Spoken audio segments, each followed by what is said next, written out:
Good morning, dear students. Students, today our topic is potentiometer. Okay, we will discuss about what is the potentiometer, what is the principle of potentiometer, and what is the uses of potentiometer. Okay, so here we have a diagram of potentiometer. Okay, तो हमारे पास यहाँ पर diagram है potentiometer का। इस तरह से potentiometer होता है, ठीक है। यहाँ पर इसका जो कंस्ट्रक्शन होता है उसको हम समझ लेते हैं। यहाँ पर आपकी कॉपर की स्ट्रिप्स लगी हुई होती है, ठीक है, और इन स्ट्रिप्स में 1 मीटर के वायर लगे हुए होते हैं। 1, 2, 3 एंड 4 मीटर की वायर यहाँ पर लगी हुई होती है, ठीक है। इसको यहाँ जोड़ दिया जाता है बैटरी से, ठीक है, और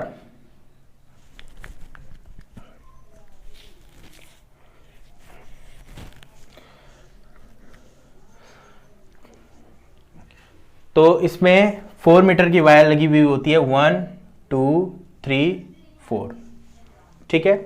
4 मीटर की वायर यहाँ पर कॉन्स्टेंटन वायर को यूज किया जाता है, या हम मैंगनीन वायर को भी यहाँ पर यूज कर सकते हैं, ठीक है। इसके बाद यहाँ पर लगा दिया जाता है बैटरी को, ठीक है। बैटरी के बाद यहाँ पर लगा हुआ होता है रियोस्टेट, ठीक है। रियोस्टेट का काम ये होता है रेजिस्टेंस को कम ज्यादा करना, या वेरिएबल रेजिस्टेंस जो होता है उसी को यहाँ पर रियोस्टेट बोला जाता है, ठीक है। इसके बाद यहाँ पर की लगी हुई होती है, ठीक है, और यहाँ पर जो इसका कनेक्शन होता है, यहाँ पर हम इसके यूजेस हम क्या करना चाहते हैं, इसके बेसिकली 2 यूजेस में हम इसको लाते हैं। एक तो 2 प्राइमरी सेल्स के इलेक्ट्रोमोटिव फोर्स को कंपेयर करना, ठीक है।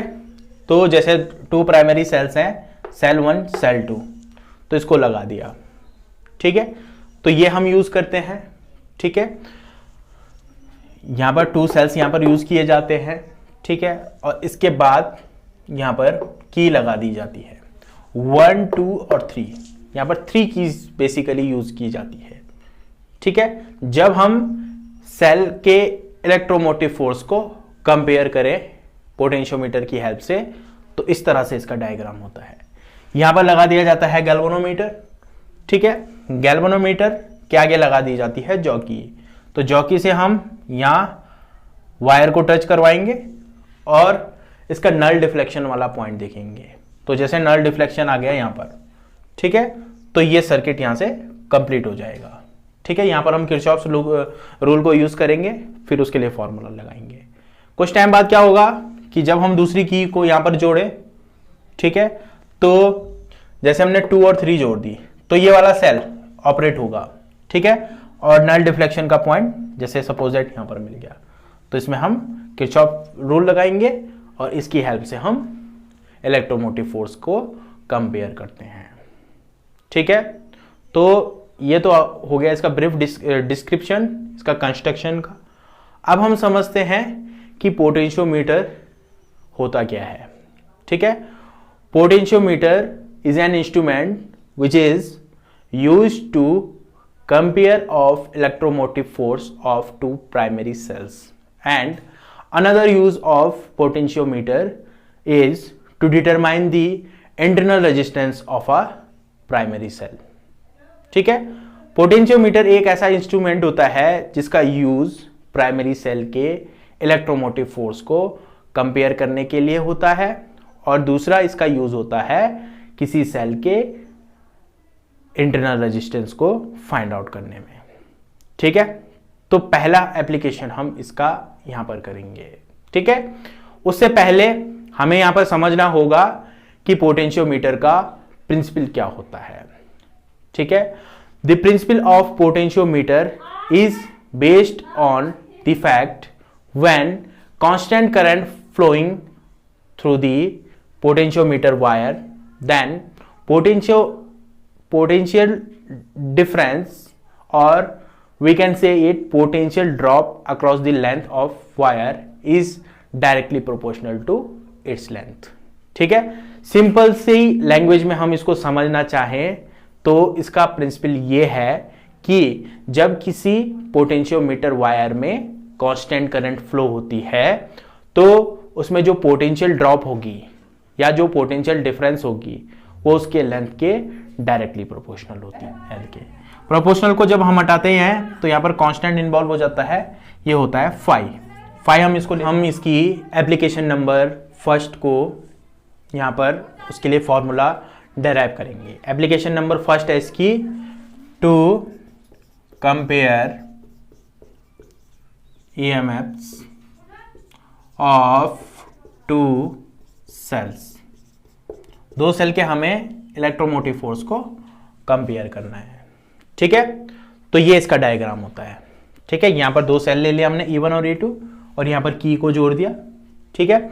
अब जब हम की 1 और 2 को 1 और 3 को जोड़ेंगे तो क्या होगा, व्हेन की 1 and 3 is connected। यहां पर एक दूसरी की भी है, इस की का यूज सर्किट को पूरा करने के लिए ये काम आती है, यानी कि सर्किट में पूरी करंट फ्लो हो तो इसलिए हम इसकी का यूज करते हैं। इस की को K1 की जगह हम K ले लेते हैं, तो की 1 आपकी ये हो गई और की 3 ये हो गई और की 2 ये हो गई, तो की 1 और 3 को कनेक्ट हो गया, तो ये सर्किट यहां पर कंप्लीट हो गया, ठीक है। तो नल डिफ्लेक्शन सपोज दैट हमारा आ रहा है N1 पे, ठीक है। तो हम इसमें किरचॉफ्स रूल यहां पर यूज करेंगे, ठीक है। तो यहां पर हम इसको ले लेते हैं B, बैटरी को, ठीक है।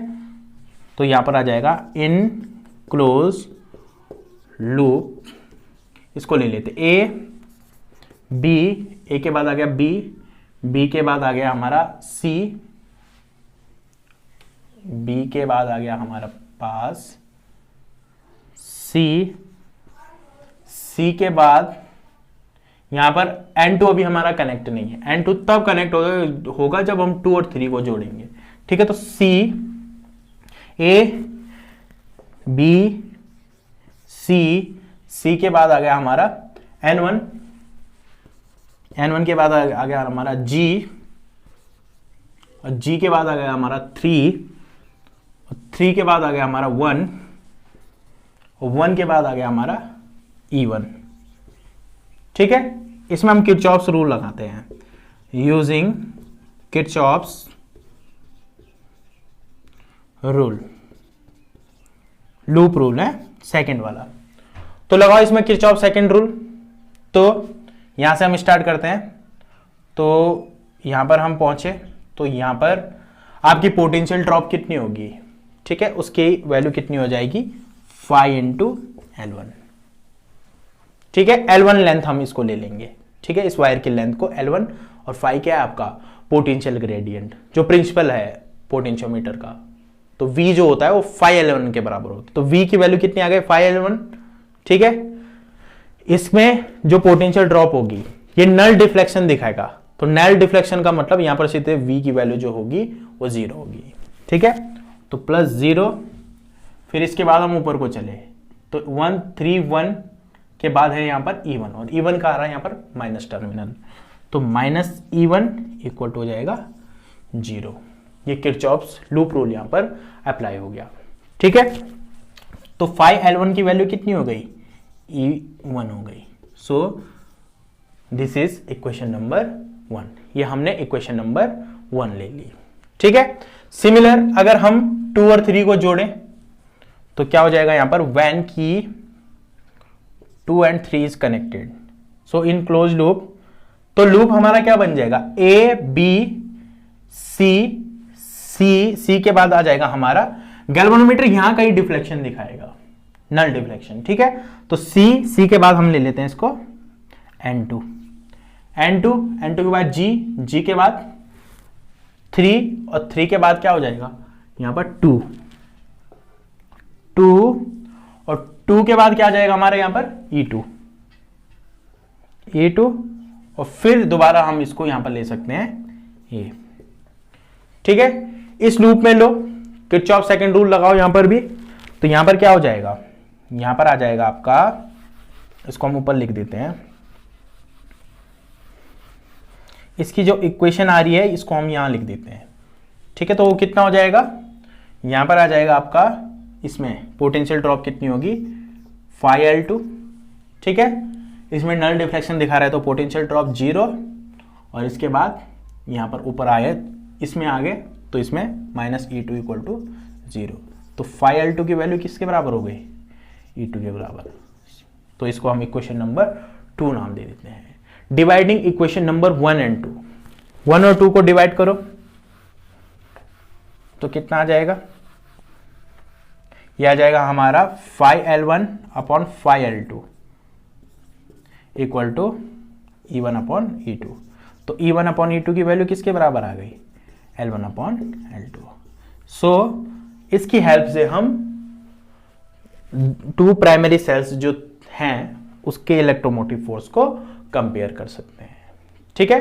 तो ये इसकी एप्लीकेशन नंबर 1 हो गई। के बाद हमारे पास इसकी दूसरी एप्लीकेशन है to determination of internal resistance of a cell. किसी जो सेल है आपका उसका हमें इंटरनल रेजिस्टेंस निकालना है, ठीक है। तो ये सेल लग गया, इसका डायग्राम कुछ ऐसा होता है। यहां पर हम दूसरे सेल की जगह की2 को यूज करते हैं, और जहां पर हमने कीज ली थी उसकी जगह हम यूज करते हैं आरबी को, यानी कि रेजिस्टेंस बॉक्स को, ठीक है।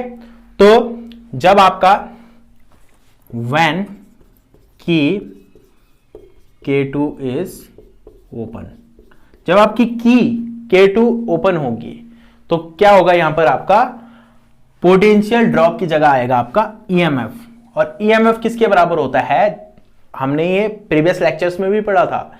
जब की ओपन होती है तो पोटेंशियल ड्रॉप की जगह आता है इलेक्ट्रोमोटिव फोर्स, ठीक है। ये किसके बराबर हो जाएगा 5L1 के बराबर, ठीक है। तो ये आ गया इक्वेशन नंबर 1, ठीक। और जब हम की K2 को क्लोज कर देंगे, इसको हमने क्लोज कर दिया, तो इसमें क्या आ जाएगा, आपका नल डिफ्लेक्शन जो होगा वो अलग L2 लेंथ पे शिफ्ट हो जाएगा। तो कितना हो जाएगा, V इक्वल टू कितना आ जाएगा 5L2, ठीक है।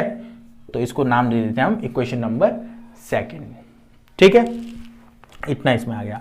अब अगर हम इक्वेशन 1 डिवाइड बाय इक्वेशन 2 करें तो कितना हो जाएगा हमारे पास, ये हो जाएगा हमारे पास E upon V equal to L1 upon L2। इसको हम इक्वेशन नंबर नाम दे देते हैं 3, ठीक है।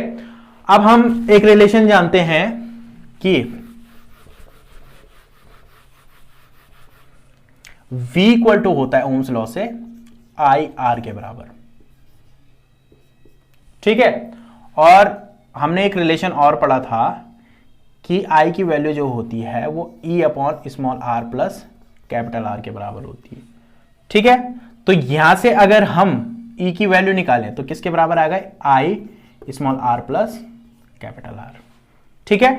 अब इन दोनों वैल्यू को हम इसमें सब्स्टिट्यूट करें अगर इक्वेशन नंबर 3 में, तो क्या हो जाएगा हमारे पास equation number 3, substituting the value of E and V in equation number 3। So we have E की वैल्यू कितनी हो जाएगी, I small r plus capital R divide by IR equal to कितना आ गया, L1 अपॉन L2। I से I कटा तो हमारे पास कितना आ जाएगा, यहां पर आ जाएगा हमारा, अगर हम इसको अलग अलग डिवाइड करें तो small r upon capital R, इसको अगर डिवाइड करें तो +1 इक्वल टू किसके बराबर, L1 अपॉन L2, ठीक है। तो small r upon capital R किसके बराबर आ गया, L1 अपॉन L2 -1, ठीक है। तो इतना यहां पर ही आ गया, ठीक है। अब अगर हम स्मॉल r की वैल्यू निकालना चाहें तो स्मॉल r किसके बराबर आ गया, capital R L1 upon L2 -1, ठीक है। तो इस तरह से हम किसी सेल का इंटरनल रेजिस्टेंस जो होता है स्मॉल r उसको निकाल सकते हैं with the help of capital R की वैल्यू अगर हम रखें, L1 की वैल्यू रखें, L2 की वैल्यू रखें, तो इस तरह से हम किसी सेल का इंटरनल रेजिस्टेंस निकाल सकते हैं, ठीक है। तो आज हमारा ये चैप्टर कंप्लीट हो गया। ये इस चैप्टर का लास्ट टॉपिक था, पोटेंशियोमीटर, ठीक है। इसके बाद हम अगले लेक्चर में दूसरा चैप्टर जो है आपका moving charges and magnetism, chapter number 4 उसको स्टार्ट करेंगे। Thank you.